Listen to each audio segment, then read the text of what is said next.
Pokemon Masters, Birdkeeper Toby here. I just went to visit my friend Professor Elm. We were over at the ruins of Alph doing a little excavational exploring. Do you know there are Pokemon shaped like the alphabet?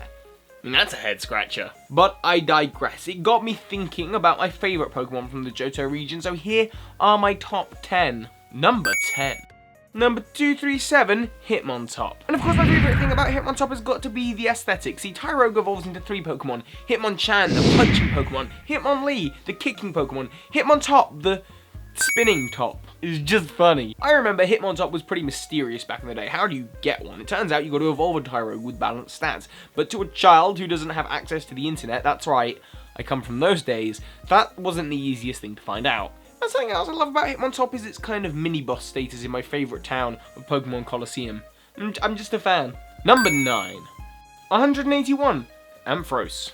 Electrifying, isn't it? Once again, my memories of Ampharos are of it being fairly elusive. I only seem to recall one trainer actually using it in the games. And so, if you didn't start with the Mareep, it was very unlikely that you'd actually see it. It's a weird thing, Ampharos, when you talk about the evolutionary line. You've got a sheep, Mareep, a sheep, Flappy, and then a giraffe alpaca thing.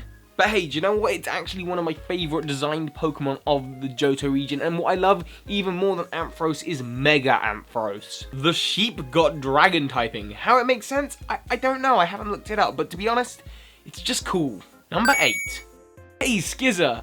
I mean Scissor. I don't know what to say, it's just an awesomely designed Pokemon. Once again, you're getting a theme, it's all based on the aesthetic. Okay, well, there was this one thing, which only Avatar fans are going to appreciate. In one of my run-throughs of Soul Silver, I decided to nickname all of my Pokemon after characters from that anime. Caught a Scyther in the bug catching contest, which I called Tough, mostly because it was green and Scyther's pretty tough, but then it made so much sense when it evolved into a metal Pokemon. That's what happens in the... She doesn't evolve into a metal Pokemon, she's metal, spoilers. Someone out there has got to appreciate the symmetry. Number 7. Steelix. Like Scissor, I remember freaking out when I heard that the Scyther and Onix were both getting evolutions and they were both a new type.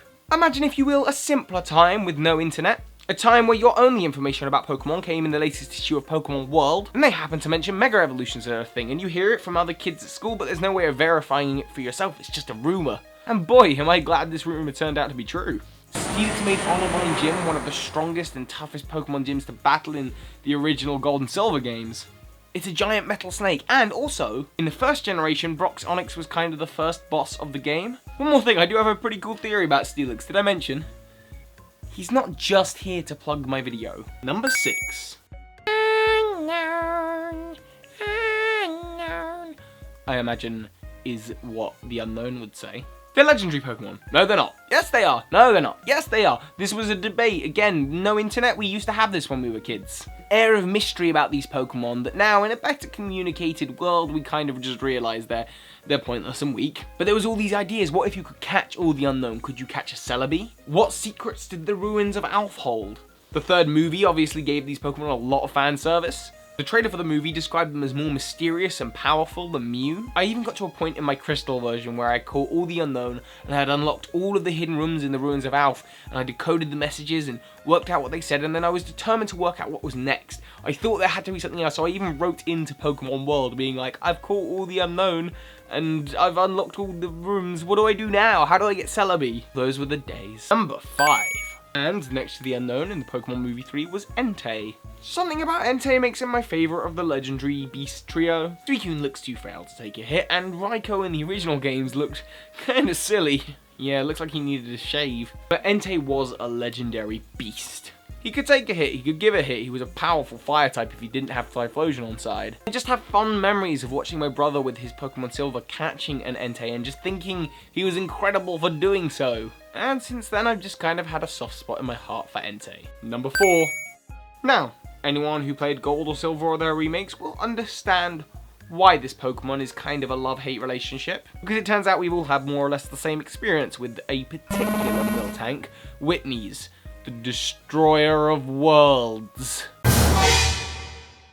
Its rollout and body slam are nothing to laugh at. Its high tanky defenses and ability to kind of regain its own health with its milk. But the thing that really makes Miltank annoying? attract. All of your Pokemon getting whipped into not attacking. This Pokemon's so frustrating! So why is it on my top 10 list? Well, because a year ago I turned that hate into love. No, it didn't use attract on me, that's weird. What I mean is I caught a Miltank myself, taught it attract, taught it body slam and rest, and used it on a run through of my own in the game and completely destroyed with it. I used it against my enemies in a run through of the game and we were amazing. It's kind of like a mini Snorlax. Snorlax is cool. Top 3. Number 249, Lugia. It's got all the things a legendary Pokemon needs. It's got the movie to back up its awesomeness. You kind of have to do a lot of work to get to it. You need Whirlpool and Flash and Strength and possibly Rock Smash as well. Back in the days where it wasn't guaranteed that you'd have to run into the mascot Pokemon of the game, Lugia was a complete mystery, and I always wanted to see that film where Lugia and Ho-Oh would do battle. But of course there's one thing that makes Lugia oh so awesome. Pokemon Gale of Darkness brought Shadow Lugia to the table. Something that got younger me very excited. Man, it's so cool, look how cool it is. It's super cool, it's got all the cool, awesome darkness. Darkness Pokemon, cool, young 10-year-old. To date, I still have on my games 2 purified Shadow Lugia. You can't even trade them. They count as special event Pokemon. Number 2. Number 10 on my Kanto list was Eevee. Number 2 on this list is one of its evolutions. Of course, Umbreon. Well, actually, no. I prefer Espeon, and I know that's a weirdly controversial view. There's a huge fan base behind Umbreon, but personally, I've always preferred Espeon. I preferred its design. It's really cat-like in its design, and as I've always grown up around cats, I think it's a really cool Pokemon. It's a psychic type. And back in Colosseum, you had the chance to use both an Espeon and an Umbreon at the same time, and Umbreon's move pool just couldn't keep up with Espeon's. Umbreon had Bite from pretty much the beginning, and then that was all it could use. But Espeon had Confusion, which then upgraded to Psywave, which then upgraded to Psychic. It just constantly got better throughout the game. I even played a TCG game against one of my friends who claimed that Jolteon was the best evolution. He did win, but we won't... That's not the point. Number 1! So, here it is, my favourite Johto Pokemon, and maybe even one of my favourite Pokemon overall. Totodile. One Christmas, I come downstairs expecting the new Pokemon game to be under the tree. Gold, is it silver, is it crystal? Maybe they got me red or blue? It doesn't matter, I'm a kid, I'm excited to play some Pokemon, and I open it up and I go to Professor Elm and I choose my starter. Totodile. And why do I do this again? Because I've seen my brother play Pokemon Silver, and he has a level 100 for Alligator. But I'm stopped dead in my tracks when I come across 2 trainers who are battling, one of whom has a Rattata in the top percentage of Rattata. I asked my brother, how do I get these trainers to move? Like, I can't possibly fight this guy's Rattata. To which he helpfully replies, don't worry, they'll go away over time. So I begin training in the small grass. And I'm so excited about my new games that I totally skip the bit of text that lets me know that Professor Elm's lab's been broken into. And so I never head back to New Bark Town, I just keep on training in the small grass. Finally, a few weeks later, with my level 20-something Croconaw, I say, Theo, are you sure that they just move? To which he sends me back to New Bark Town, and ever since then, I've loved Totodile for this. This personal experience that I've had with the Pokemon where I leveled it into a Croconaw before the games even started. And believe me, I got through the rest of the game pretty quick. This channel also nearly became totally Totodile, so that's a close one. And there you have it, my top 10 favourite Johto Pokemon. I think soon I'll go visit the sunny shores of Slayport. A trip to home would be nice. And if you enjoyed that, my top 10 favourite Johto Pokemon, then say subscribe for other top 10 lists and Pokemon related videos. And be sure to share with other Pokemon masters. So let me know, did Espeon use Confuse Ray on my brain or something? What are your favourite top 10 Johto Pokemon in the comments below?